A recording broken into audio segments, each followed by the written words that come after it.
Hey, good morning, everybody. Welcome back to Fist-Dented Christians. Dustin here with DJ, and we are sitting once again in the feelings shed. That's been vacuumed. Oh, has it? Nice. Yeah, there's been a few additions. There's a Easy Boy rocking chair, a nice table. So there's some hats hung. It's a nice little space. It is. And the weather's gorgeous. It's sunny and 65 right now. Yeah, it's perfect. Yeah. So. It's just a beautiful, beautiful day. Yep. A light breeze. Friendship. Yep. We were watching Chicken, your cat, hunt a squirrel just a few minutes ago. He was locked in, and that kind of hit at what DJ and I were talking about before we started recording. Mm-hmm. We're both kind of in a phase in our life where we're trying to figure out what to aim at, what to go for, what's purposeful. And I think I'm in a position where I'm at a job right now as a logistics coordinator, so in a supply chain role, and I've had a few of those jobs over the last probably 6-7 years, and I thought it was what I wanted for a number of reasons, and it turns out it's not what I wanted. So I'm quitting that and going back to warehouse work and figuring some stuff out from there. Mm-hmm. So it's, again, what am I aiming at? What do I care about? What do I think is important? And you were kind of telling me earlier, you're kind of in the same position with work, trying to figure out what's next. Mm-hmm. Yeah. Mm-hmm. Yeah, and to use the chicken chasing a squirrel analogy, Dustin and I were watching, and Dustin's not a cat fan, but I think he likes Chicken because Chicken's a cool cat. Mm-hmm. And so Dustin's been considerate to kind of keep an eye on the cat because he's in a better vantage point than I am. And so he said, "Hey, you better check on the cat," because I saw him take off. So I got up and looked, and sure enough, Chicken is dialed in on a squirrel on the fence, and Chicken's obviously on the ground. And we are looking at this. Sorry, I just got interrupted from a teenage girl, daughter. So we were talking about the instinctual aiming at a goal, right? The cat didn't stop and think, well, what is my purpose? The cat knew that its purpose at its very DNA is to lock in on that, because that's what it does. And as human beings, what are some of the conditions or dynamics or situations that occur to us that sort of muddy those waters in terms of what is our instinct? You brought up, and we didn't podcast last week, but you brought up a book that's going to be released. What's it called? Something like 21st Century Guide to Hunter-Gatherers or something. By Heather Hine, right? Heather Hine and her husband, Brett Weinstein. Okay. And how, and I don't even know when the book is released or essentially what the true nature of the book is about, but it got us talking last weekend about how, okay, so 300 years ago, our natural human instinct was survival, right? Mm-hmm. So we needed to stay warm. We needed to eat. We needed to probably continue. We used to be very nomadic, and we used to move around a lot. Some cultures still do that. Yeah. But we've become very stagnant, and in terms of our survival mechanisms, they've been diminished somewhat just because there's easier access to food and shelter, and for the most part, right? Right. And so the things that maybe we were dialed in on in terms of, I need to take care of my family from being killed or starving to death or freezing to death, though all those things have been sort of taken away. And so now what are people sort of occupying their time with? And we talked about this last weekend too, about, maybe this could be one of the reasons why there's an increase in significant, I see it a lot this year, in mental health issues, right? Yeah. Stress, anxiety, depression, panic, those kinds of things. And is that because we have way too much time on our hands? Is it because life has become easier? Are we wired for survival? And so you were talking about a movie, which maybe I think it'd be a good idea to bring up, because you made a correlation between Jordan Peterson, who you're a big fan of, and a movie that you saw last night. Yeah. So maybe tell our listeners about that, because that was kind of an interesting thing, and it was coincidental too, because it Right. happened right at the same time that you're going through these things. Yeah. So yeah, I am a big fan of Jordan Peterson and And his. who is he? He's a Canadian psychologist that has become like a social commentator.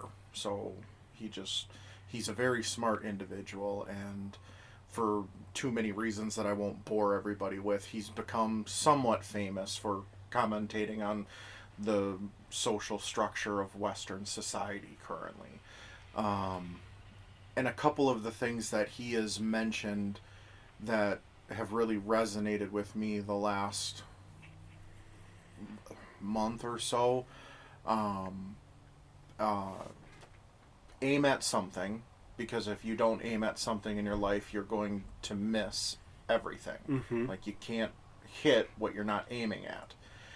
And then he also says you have to get like true growth out of yourself, to truly understand who you are and what you're capable of. You have to stare into the abyss of your life, and you have to understand, good and bad, what you're capable of. And my buddy Nate and I were out watching Shang-Chi last night, the new Marvel movie. And there was, towards the end of the movie, both of those themes were brought up. One of the main characters in the movie, in a final battle scene, was being trained on in archery, and was told by like the head archer, or one of the instructors, aim at nothing and you'll miss. And that was the same thing that Jordan Peterson says. And then towards the end of the movie, Shang-Chi got tossed into a lake, and he started floating to the bottom of the lake, face down, and something, I forget what prompted it, but for a while his eyes were closed, and then something opened his eyes, and he started looking into this like black void at the bottom of the lake, and that's again staring into the abyss. And so I think there's so many things in our modern society. I was just thinking about it this morning. I ran to Target to do like grocery shopping and to pick up a couple of my anti-anxiety meds, and one of the other things that Peterson says is you have to forget aiming for happiness in your life. Happiness is fleeting, and it's too dependent on other things, and it's aimless in some sense. And I started thinking about that, and I'm like, that makes a lot of sense. I, as a person that lives paycheck to paycheck, have more access to happiness in my life than somebody even 2 or 3 generations ago that was ultra wealthy. I have a vehicle that I can literally drive across the country in. I have my at my fingertips any music, movies, television I want. I have access to high caloric, delicious tasting food at any given point. We all should be happier than any other generation that has ever existed. And to your point, more mental health issues keep popping up. So Peterson says instead of aiming for happiness, aim for meaning, aim for purpose. Figure out that which gives you meaning and purpose, and bear that cross. It's going to be tough, but it's infinitely more rewarding for your soul to go after meaning and purpose than just simple happiness. Mm-hmm. So that's kind of where I'm at. I'm trying to figure out what can I aim at that gives me meaning and gives me purpose. And I think part of my ability to do that requires me to have a job that doesn't stress me out. Mm-hmm. So that's why I'm part of the reason, or a big reason why I'm going back to warehouse work, is I can just show up every day, mindlessly do warehouse work, and focus my mental energy on figuring out where I want to go next. That sounds like the exact roadmap for you right now. Yeah. Yep. So we'll see what happens. Certainly, I get very nervous because of my complete lack of self-esteem and other things, that the instruction to aim at something and bear that burden, pay the cost to achieve that, is terrifying, because right off the bat, anytime I think about it, my anxiety kicks in, and the first thought in my head is, well, you're not capable of that. So it just forces this thought in my head of, this is all ridiculous. This is too high-minded. This is too advanced for you. You're better off overeating and watching television for the rest of your life. And it is really scary to think, for me at least, it's very scary to think there might be something out there that not only am I capable of achieving, but I'm actually good at it, like better than average at it. And I don't really know what to do with that. Like, that's a hard thought for me to accept, but it's something that somebody's got to, everybody's got their strengths. So I got to find, there has to be something out there that I'm at least better than average at. And I got to find that, and I got to go for that. Do you have any idea what that is? And if you don't, do you think other people that you know and care for and love that know you could tell you what those things are? So the first part of that, do I know what it is? I don't know exactly what it is, but I have, for at least a few years now, have gotten the feeling, the impression that whatever I do, whatever I aim at, needs to be involving helping people. I'm wired to be in relationship with people. That I am very sure of. There's not a whole lot in life I'm very sure of, but I am very sure that I am, or I will be at my best when I'm involved with people and helping and loving and supporting. To the second part of that question, do I think other people who know me well could help? Yeah, probably. I don't know. I've never really asked specifics. Like, I get words of encouragement, but they're general. Oh, you're smart, or whatever. I've never sat down and been like, okay, you know me really well. What do you see me doing, or what do you think I would be good at? And admittedly, part of my problem is I'm 37 and I don't have a college degree. So I have had some people tell me that they think I'd make a very good therapist. I was just thinking that. But that, the thought of school terrifies me. Oh my God, I think you'd be amazing at school. Yeah, I don't think I would, because I struggled so much with school my entire life. Yeah, but that's the old tapes. Can I interject? Sure. I agree that is one of your strengths. You are a helper, but also to supplement that and put some bones on it is you're a great listener. You're highly intelligent.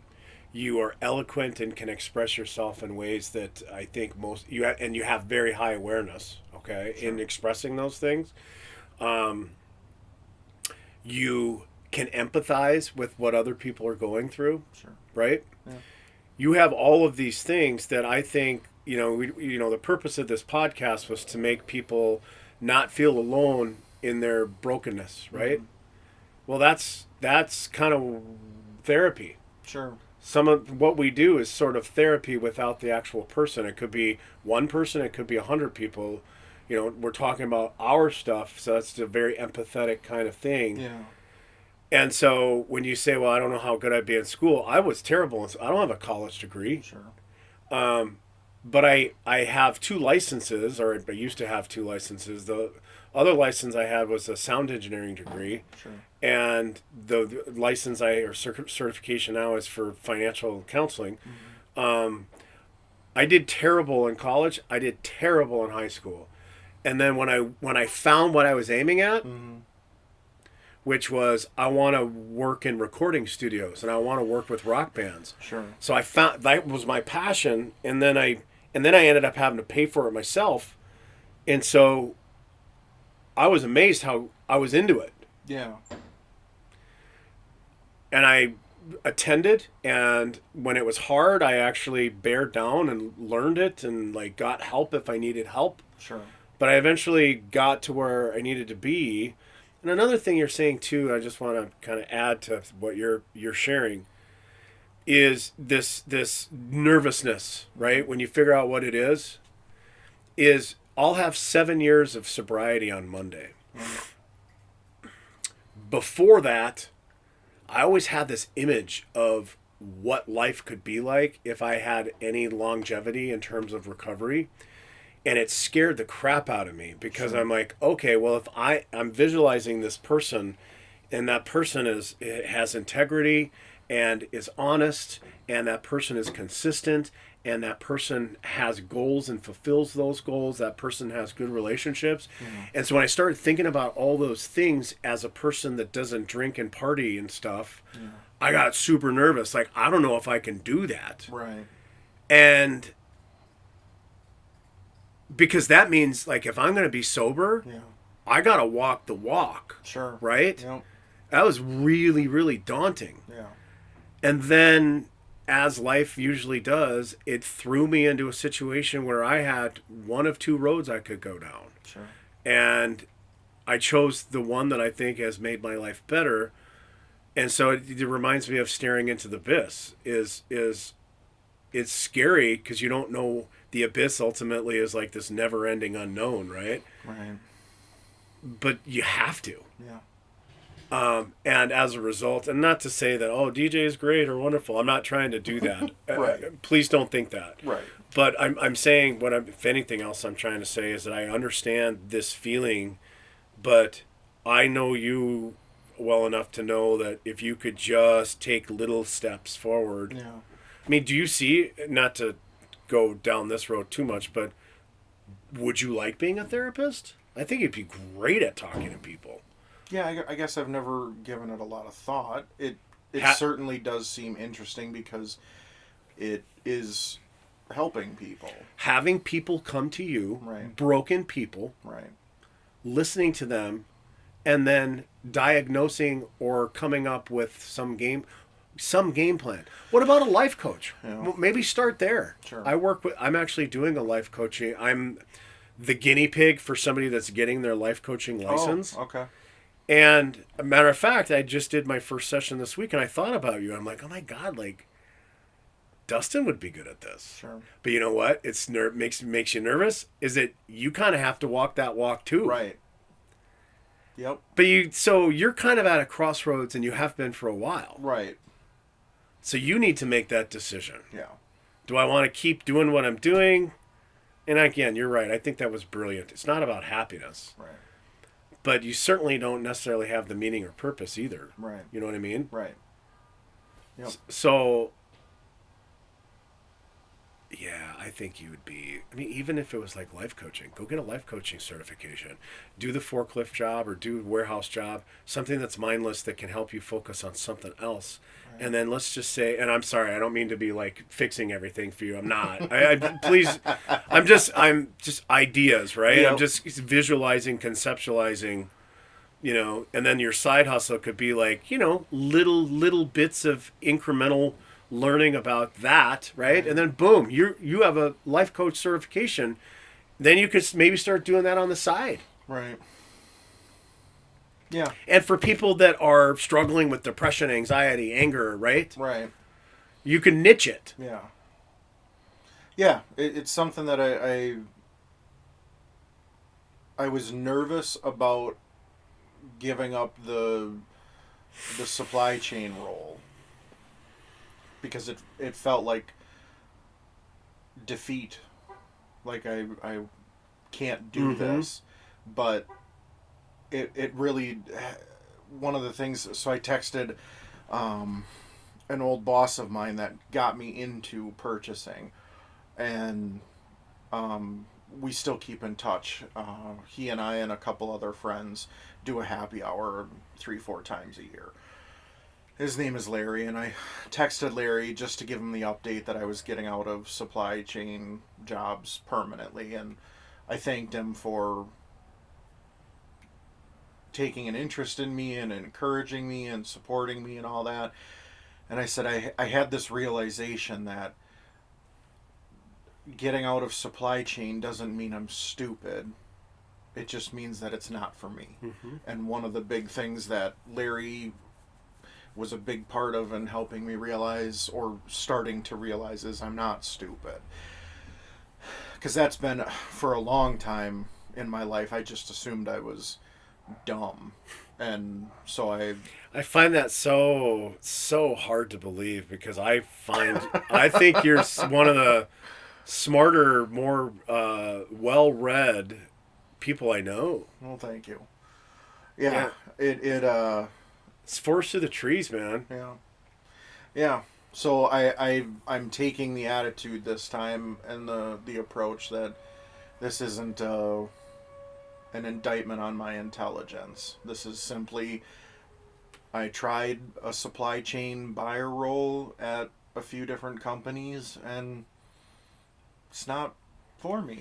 Well, and if you back up a little bit, that was something that you were aiming at a year or so, or even more ago. Mm-hmm. Like, I want to get back into this. And guess what? You did. Right. So you accomplished that. So Sure. you had an intention, you visualized it, you did the things you needed to do in terms of effort. Yep. You attained the goal, and now you're there. Yep. And now you've learned, this isn't my jam. Right. And, dude, from what you were saying about this particular position, I wouldn't want to do it either. I couldn't sit at a desk all day and manage 10 different sort of things at the same time. Right. That's mentally draining. Yeah. Yeah, and that's the thing. Like, I did talk to my company, and I let them know that I was looking for a new job, but I let them know I still have no problems with the company. I think the company is a good one. It's a good one. Like, they are very supportive. To that point, I talked. So my boss is out of the office on paternity leave. So I talked to our lead, a guy named Zach, and he's like, "All right, well, I appreciate you letting me know, and I just want to let you know I'm not mad about it. I get it. It is a tough job. We're kind of in a tough position. Blah blah blah." He goes, I'll go let Derek know, the VP, because Zach's out, and we'll take it from there. And I'm like, okay. So I got a instant message from Derek like 20 minutes after I got done talking with Zach. He's like, "Hey, I'd like to talk to you. No worries, nothing big, but I'd just like to have a conversation with you." I said, "Sure." So I went into Derek's office, and same thing. Just like, "Hey, I'm really sorry that it didn't work out. I certainly appreciate you giving us as much notice as you can." Very supportive. It is a good company. The culture is one of teamwork and trust, and like building people up, not tearing them down. So, and it's not like they're gonna fire you once you told them that. No, and that was I was fearful of telling them, but I just thought it was the right thing to do. So I'm like, well, if I get fired, I get fired, but I'm struggling enough that I need them to know. But yeah, and they both, Zach and Derek, said, they're like, we're not pressuring you, but take some time and think on it. If you, in a couple weeks, decide that you want to stay, great, stay. We're more than happy to have you. That's pretty fantastic. Yeah, so it is, like, the only regret I have is that I'm missing out on being in a good company. That's a very supportive company. And they are, like, the other logistics coordinators. I'm a logistics coordinator. The other guys that are doing the same job have all been super helpful. The project managers I work with, the solutions guys, the sourcing guys, everybody is, like, it is a good culture. But it's the just work. Yeah, the work itself I am not cut out to do. So I'm just gonna go ahead and and move on and find out what I should be aiming at next. We'll see. But like I said, I think the more I think about it, the more I think whatever I aim at needs to involve helping people, supporting people. That I'm sure of, that I get energized by that. Well, and there's helping people by making sure the sweaters are folded nicely and back on the shelf. Sure. But then there's also helping people more deeply. Mm-hmm. And I think that's what you mean. Yeah. Right? Yeah. Because any job is sort of helping, right? Right. But when you say helping people, I know what you mean. Maybe Yeah. other people don't necessarily That's a know. good point. And so when you say helping people, I infer that to mean that you were saying I want to help people find some healing or Yes. find some purpose. Yeah. Right? Yeah. Yeah. Help them find what they should be aiming at. Right. Yeah. Because, and you would know. Right. You know, it's like, I want somebody working on my car that knows how to rebuild a transmission. Right. Right? And so you have the life experience. Now you just got to get just the book experience, you know, or the credentials. Right. Which I think is attainable. Sure, it could be. And then that feeds into I'm making more money. Sure. And then that feeds into I am able to do other things. You mentioned something earlier that's been sticking in my head. And I don't know why. But you said, I have a car that can drive across country. Mm-hmm. And I just got this feeling like you should do that. You should go on like a soul journey, you know? Yeah, Just I don't have you. the money for it. Well, That's and that the was problem. my next thing. Is like, if you had, a handful of thousands of dollars. I mean, Right. and I don't even think it would take thousands. But I mean, if you had some money saved, like you could take a month off between Right. jobs, Right. and just throw a tent Sure. and just go down and just do a solo trip and just open yourself up. Yeah. You know. Because that's who you are. Like you have no problem making connections with people, Sure. and I just feel like that would be a fun thing. I have two friends that have done that, and their lives changed. I mean, one of them had the full intention of coming back, and they never did. Oh, wow. They ended up starting a brand new life. Wow. In a new place. Sure. And their initial thought was, I just need to get out and find my center again. You know? Sure. And 1 month led to 2 months, led to 6 months, led to now I think it's been probably 5 years. You know. Wow. And that's that abyss thing. Is the abyss is scary, but it's also kind of exciting. Yeah. You know. It can be. Challenging yourself to do something that maybe you didn't already know. And I know that we were going to talk about this, so I want to, I am reading a book, which I highly recommend to our listeners, that's called Becoming Supernatural, How Common People Are Doing the Uncommon, by Dr. Joe Dispenza. And one of the things and I'm only about, I don't know, where am I at? 65 pages in, and one of the things that he talks about, among a lot of other things, is that human beings, for us, this goes with your meaning and purpose and abyss comment. Mm-hmm.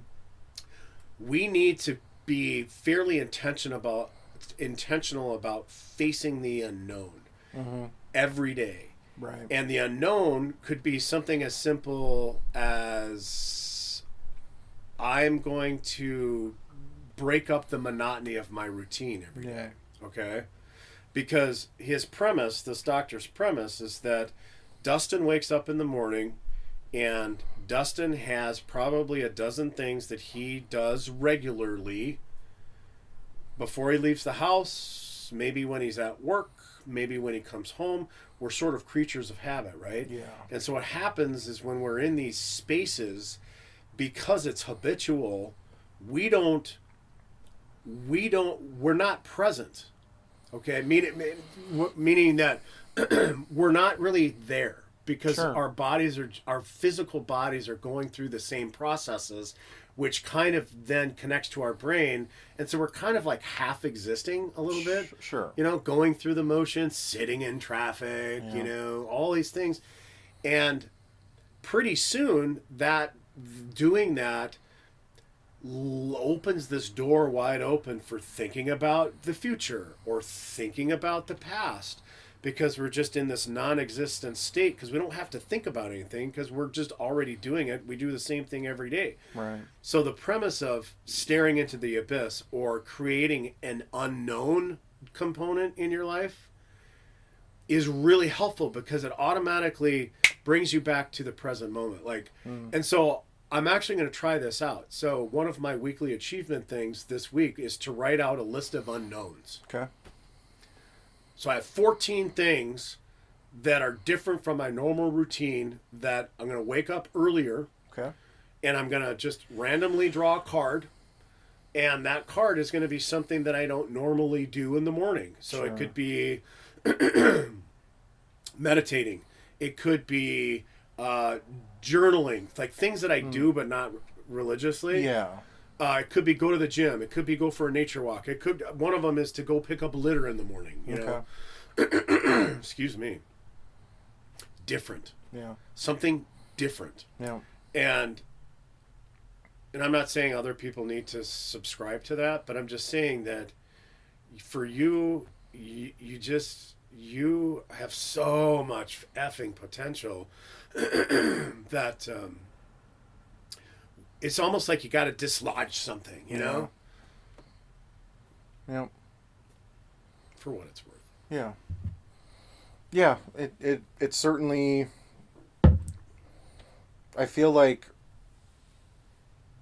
I've subscribed to needing to do life a certain way for a long time, and I've failed at that for numerous reasons, and so it's gotten into my head that I am a failure, and maybe I'm not, like, I don't, like, people just do life, and I think we've talked about this before, and it just confounds me that you just wake up and go about your day. Like, I don't understand that. Like, how do you not think about everything all the time? And so maybe it is just something that I'm not meant to have a wife and kids and a house and a retirement at 65 and dude, whatever. that and I'm not trying to blow smoke up your ass, but what you just said, that's one of your skills. So you have to, like, you being a thinker, you're kind of a modern day philosopher, okay? You are, because I know you, and you think, and you're always thinking about how one thing relates to another thing. Yeah. You kick the tires. You challenge inconsistencies. You don't have a problem doing that. That's a skill set. That's why one of the reasons why I think you'd be a good counselor. But I think that you have to give up other things when you recognize there's certain things in yourself that are your instincts, that you're going to surrender other things, man. And that doesn't mean that you'll never be married, or you know what I mean, or you never have. Doesn't mean those things, Right. But, like, as an alcoholic, I had to surrender going out and partying with all my friends. It sounds freaking awesome. Right. You know, when you came over last week for the game, you know, I almost went and bought a bottle of whiskey. And not that I didn't do it because I was tempted, but a part of my mind went to, fuck, it would be awesome to drink whiskey and Cokes with Dustin and watch the games. Sure. I surrendered that. I surrendered some things in my relationship, okay? Yeah. Because you have to accept that, you know, I'm not going to ever get all of the spokes on the wheel in a relationship or a work situation. Right. And so, same goes with your skill sets. So you have a set of skills that you're starting to kind of like get more awareness around. And as a result of that, you're going to have to give up other things, right? The perfect example is logistics coordinator is not my jam. Right. So, but the culture's great. Right. So what I'm going to do is I'm going to find something that allows me to focus more on my aim, which is personal development. Yeah. So I'm going to have to surrender the culture. Right. It's a give and take. Right. But I think you're sort of selling yourself short when you say, oh, maybe I'm just subscribed to never being the traditional, because you don't know that. You don't know that. No, I didn't mean it that way. Okay. I meant it as I have been frustrated that I haven't lived a normal life. And quote unquote normal or Yeah, average. I was just gonna say. And that's okay. Maybe I'm not meant to. I don't know. I have no idea. Well, if you haven't lived a quote unquote normal life up till now, then yeah, you weren't meant to. Right. So I have to part of my struggle in life is that I'm not married, I don't have kids, and I don't have money saved for retirement, I don't have my own house. So what? Maybe that's not for me. Trust me. I'd spend a lot of my time talking to people with all those things, yeah, and they're freaking miserable. Right. And they're also saddled right. with all sorts of obligations that is just draining them spiritually, emotionally, financially. Right. Okay? So rather than say, doing this comparing thing, which tell me if I'm wrong, but it kind of feels like you are, is like you have this standard that you're sort of comparing yourself to, which is wrong. No, I'm saying I need to break away from that. Yeah. I need to let it go and just go, instead of thinking about what I think people would have me aim at or what society would have me aim at, I need to decide for myself, and then I need to be okay with whatever comes along with that. I need to stop that comparison, is what I'm saying. Yeah. And we all do it. I drove my brother's, he's got a pretty sweet Ford Explorer right there. Okay. Sweet. Yeah. Like the sport version. Sure. And he drove to the airport and I drove it home yesterday morning. Yep. And I did the same thing. I'm like, how come I don't have a freaking sweet ass Ford Explorer Sport? Right. You know? Now, I could have one. Sure. I could go get one today. Right. Do I want a $500, $600 car payment? Right. No. Right. Right? So you have to give up something to get something. So if I wanted that, I can go get that. But I don't want to give up the extra $600 that could go towards something else. Right. Yep. Yeah. It's I think it's a thing that we all have to decide on what we're aiming at. So what are you going to aim on this week? So if we talk next weekend. I don't know. I was telling you I have that job. I have a job interview on Tuesday. So maybe you focus on that. Yep. Aim at that. Yep. Yeah, that off the top of my head, that's the only thing that I'm really going to focus. Can you do something? Go ahead. I will say I need to, if I'm going back to warehouse work, I need to get in shape because I am not in shape right now to be on my feet 8 hours a day. Can you do that in a week? A couple weeks. Okay. Yeah. Can you do something for me? Yeah. Can you aim at going and buying this book? Sure. Okay. Yeah. Yep. Absolutely. So yeah, I went to the grocery store for the first time in a few weeks. And? To get reasonably healthy food for the week instead of going out all the time and eating just absolute garbage. So that's a good start. Speaking of that, and listeners probably don't care about this, but I'll just say it. Do you like cheesesteaks? Yeah. Okay. I love them. Okay. And there was a place in the Springs where I grew up that this little kind of place that this guy made the best cheesesteaks ever. Okay. And I've never had one as good. Sure. Even in Philadelphia. Okay. I went to Pat's and okay. it was good. Yep. But it wasn't good like this. Okay. So yesterday there's this place up on White Bear by the Caribou. Okay. Called Tono's. Never heard of it. Cheesesteaks and pizza. Okay. And so I went there yesterday, Yeah. and I got I got two. it was good. Nice. It was the same good as what I remember in Colorado. Okay. So I want to go there with you. Yep.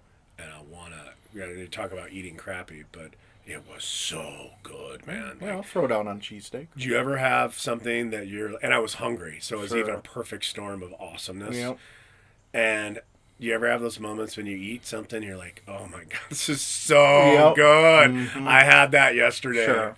Yep. And I crushed 2 of them. Sure. And I did not feel at all guilty. And I didn't feel super, like, gross afterwards either. Like, it was just perfectly toasted bread with good marinated steak with melty mozzarella and some green peppers. If you like caramelized onions, they'll do that. Sure. Oh, my God, it was so good. Nice. So maybe we can do that.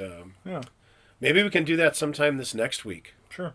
Because I'm going to be going up to Duluth. Oh, and by the way, this is DJ's life schedule now that you're hearing.